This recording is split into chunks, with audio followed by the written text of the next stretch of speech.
Buenas tardes.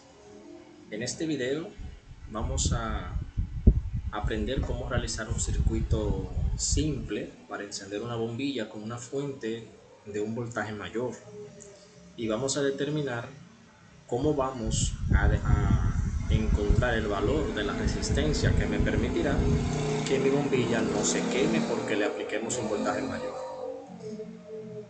Y vamos a utilizar este programa que es el Circuit Wizard, y vamos a formar el circuito colocando en primer lugar una batería que va a ser nuestra fuente de poder. Podemos ponerle un valor de voltaje ideal aproximadamente de 24 voltios, y lo que vamos a hacer con ella es encender una lámpara como esta que necesite la mitad del voltaje y 10 watts de consumo de potencia. En este caso vamos a escribir para que se vea siempre que la lámpara consume 12 voltios y 10 vatios de potencia. Vamos a unir el lado negativo a la lámpara al lado de la fuente, y lo que buscamos es determinar si conectamos la lámpara directamente al circuito, esta se quemará porque la fuente es de 24 voltios. Entonces debemos poner un elemento intermediario para que consuma el voltaje que no vamos a usar. En este caso vamos a hacer el análisis para una resistencia como esta, que tiene un valor erróneo ahora de 1 kilo, porque no es ese el valor. Vamos a dejar una resistencia que no sabemos de cuánto es para poder alimentar mi lámpara de 12 voltios con una fuente de 24.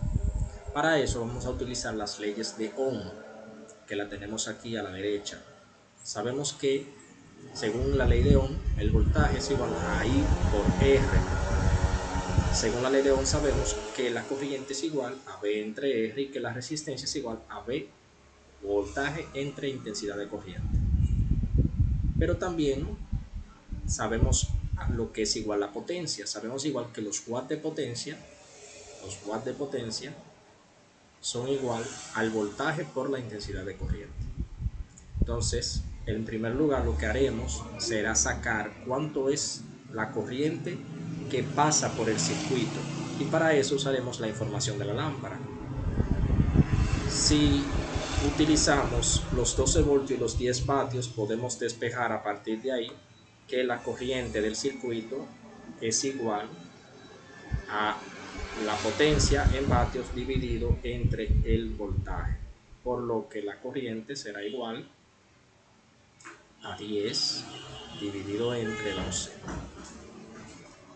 Eso me da un valor aproximado de 0.833 amperes. Con esa corriente entonces ya sabemos que es la corriente en un circuito en serie. La corriente es la misma. Como es la misma, esa misma corriente que fluye por la lámpara también pasa por la resistencia.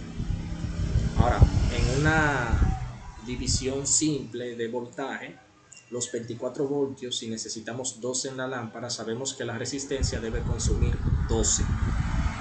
Y por ende, para determinar el valor de la resistencia, podemos decir que el valor de la resistencia va a ser igual al voltaje entre la corriente que pasa por esa resistencia, y sabemos de antemano que la corriente de la resistencia es los mismos 0.833 que pasan por la lámpara porque están en serie, y el voltaje es 12 porque la lámpara consume 12 y la fuente es de 24, entonces el restante es 12 voltios también.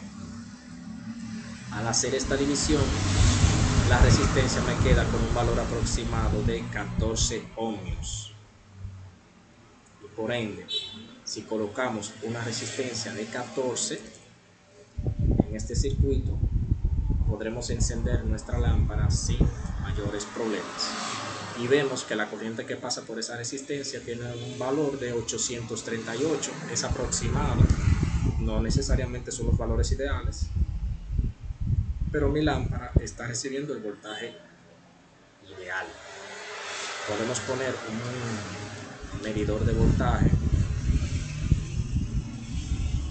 para medir el voltaje que queda en la lámpara, que debe ser aproximadamente 12 voltios porque la resistencia está protegiendo el consumo. En este caso vemos que el voltaje de la lámpara es 12.06 voltios, por ende la resistencia está trabajando como manda.